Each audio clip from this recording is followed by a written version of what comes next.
Check this out, y'all. So it occurred to me that I spent the majority of 2023 and probably well before then, really just engaging in perverted expressions of worship.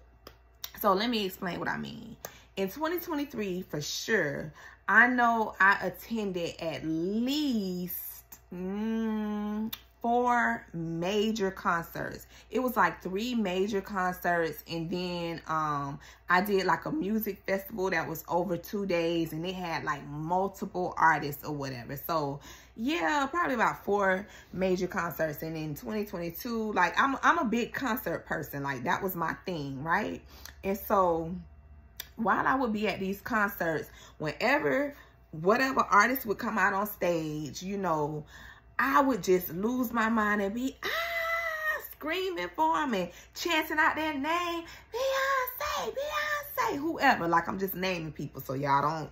I mean, you can try to come for me if you want to, but you ain't gonna get nothing for it. But anyway, I'm called, yeah, Beyonce, Beyonce, Whiskey. I'm screaming, I'm dancing, I'm clapping my hands, I'm reaching out for them. Yeah, you know, everything. And I'm doing this with my whole body, y'all. I'm talking about my whole body, my whole chest. I'm talking about by the end of the night, by the time the concert is over, I'm sore. My feet hurt, my arms hurt, my throat hurt, because I have put my entire body into calling out and chanting their names. Well, all of that was perverted expressions of worship. The reason why it was perverted expressions of worship is because we were all created to worship. However, our worship is exclusive to our Creator, Yahweh. And so anytime and these are the different expressions of worship, as you can see.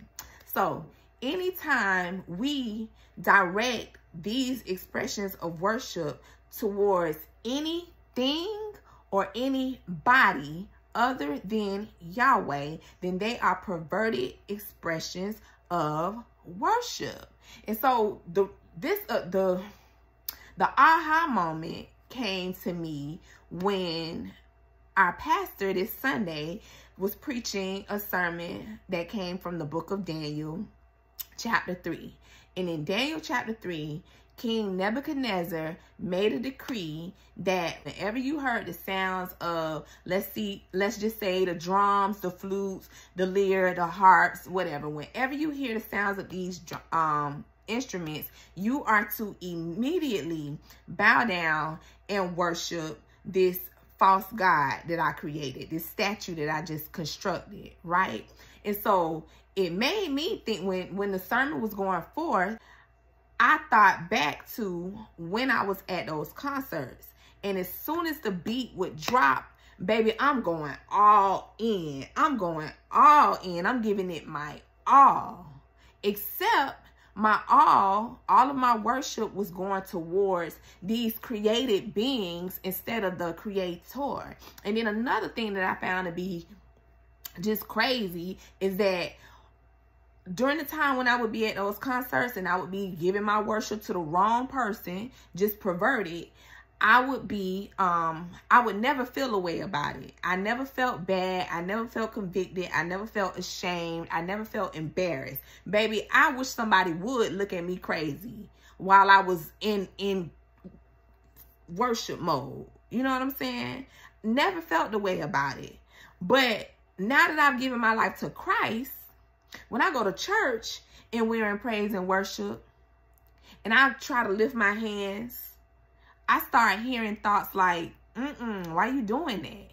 You doing too much. Or I hear thoughts like, now you know you look crazy. People are looking at you like you crazy right now. You need to stop. Or I would hear thoughts like, why are you so loud? Like, why are you singing so loud? You're in church. You're supposed to be a little bit more reserved.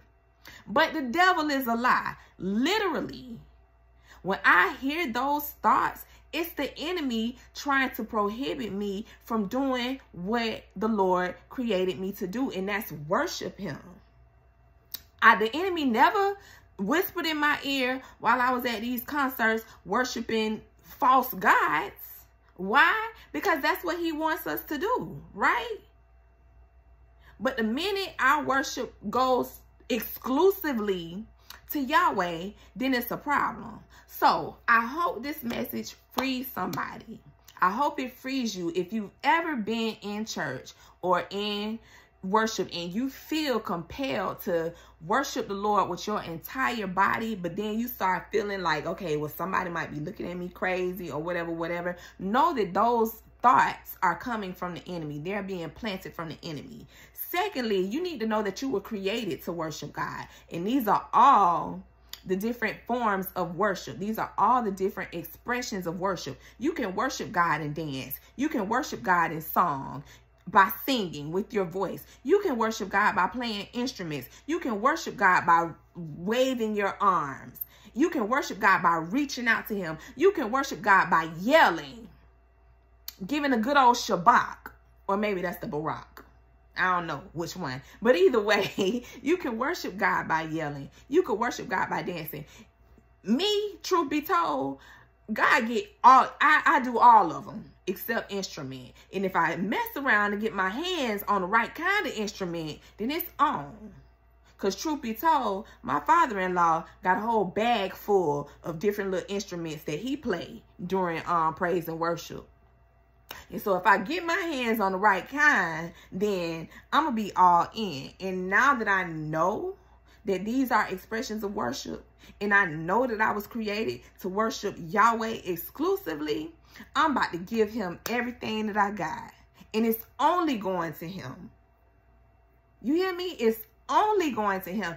God will be the only person that gets that kind of worship from me. Period. All right, y'all. So I hope this blessed y'all. Yeah, just pass it on.